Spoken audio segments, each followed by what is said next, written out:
ఒక 2-3 రోజుల తర్వాత ఒక 25 పార్లమెంట్స్కి కమిటీలను పంపిస్తున్నా. దేనికి?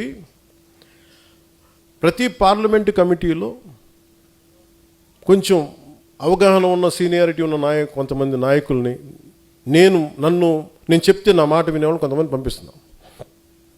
వాళ్ళతో పాటు పార్టీ ప్రారంభించినప్పటి నుంచి ఇప్పుడు దాకా పార్టీ కోసం వెన్నంటే ఉన్న సాధక్స్ని, పార్టీ మెంబర్షిప్లో కన్సిస్టెంట్గా ఉన్న వ్యక్తుల్ని ఒక 3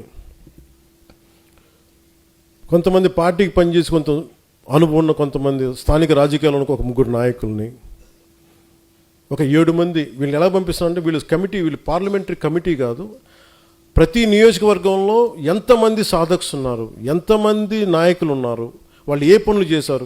సపోజ్ మీరే ఉన్నారు ఇక్కడ, నేను పలానా రాజోల్ నియోజకవర్గం నుంచి వచ్చాను, నేను పలానా గ్రామం, పలానా మండలం, పంచాయతీ ఇక్కడ వచ్చాను, ఈ కమిటీకి ఇవ్వండి. వీళ్ళకి సహకరించడానికి ఒక 20 మంది సాధక్స్ని పెట్టాను, స్ట్రీమ్లైన్ చేయడానికి. ఒక రూమ్లో ఇలా కూర్చుని వేదిక పైన ఒక 7 మంది ఉంటే సహకరించడానికి. దేనికంటే ఎవరు పని చేశారో నేను నాయకులను పంపించట్లా. నేను మనోహర్ గారిని పంపిస్తే మనోహర్ గారికి 10 మంది తెలియచ్చు, 25 మంది తెలియచ్చు.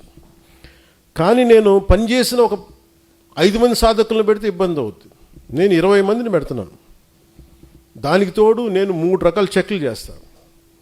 అందరి ఆమోదయోగ్యం తీసుకొని ఒక్కొక్క నియోజకవర్గానికి వీళ్ళు ఇన్ఛార్జ్, అక్కడ రిసోర్సెస్ మొబిలైజ్ చేయగలడు, కొంత ఖర్చు పెట్టగలడు అతని కోశాధికారిగా, కొన్ని చేయగలడు అతను, కొన్ని సెక్రటరీ, ఇట్లా కొన్ని స్ట్రక్చర్ చేశాను. నేను ఇది 2007 నుంచి వెయిట్ చేస్తున్నా ఈ స్ట్రక్చర్ని రియలైజ్ చేయడం కోసం.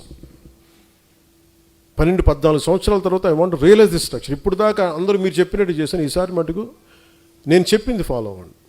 నేను ఇదే చెప్పాను, వ్యూహం నేను వేస్తాను, మీరు పాటించండి. ఇంకా నన్ను క్వశ్చన్ చేయదు. అసలు నన్ను ఏది స్ట్రక్చర్ చేయనివ్వట్లేదు ఎవరు. నేను మనోహర్ గారిని పెడితే కొంతమందికి నచ్చదు. ఈసారి అలాగే నేను మనోహర్ గారిని పెడుతున్నా, మీరు పాటించాల్సింది అంతే, రూల్ అంతే. నాకు ఈ వ్యక్తి నచ్చలేదండి, అందరూ నాకు నచ్చేవాళ్ళు ఉంటారు, మీరు కూడా నచ్చరండి, దానికి ఏం చేయమంటారు అండి. వీటన్నిటిని అధిగమించి మనం ముందుకు వెళ్తాం అనేది. అందుకని 25 పార్లమెంటరీ సెలక్షన్ కమిటీస్ వీళ్ళు సెలెక్ట్ చేయరు. వీళ్ళు ఏం చేస్తారంటే మీరు ఇచ్చే ప్రతి ఊర్లో పంచాయతీలో ఉండే సాధక్స్ దగ్గర నుంచి 100 చేసిన వాళ్ళు, 200 చేసిన వాళ్ళందరూ నాకు తెలియాలి. 21 lakh ఉద్యమి ఉన్నారు. వాళ్ళందరికీ కూడా నేను అందరికీ కూడా ఒక దిశానిర్దేశం చాలా బలంగా చేసి పెడతాను. నేను ఇప్పుడు స్టార్ట్ చేసింది నెక్స్ట్ మంత్ ఫస్ట్ వీక్లో ప్రారంభిస్తాం.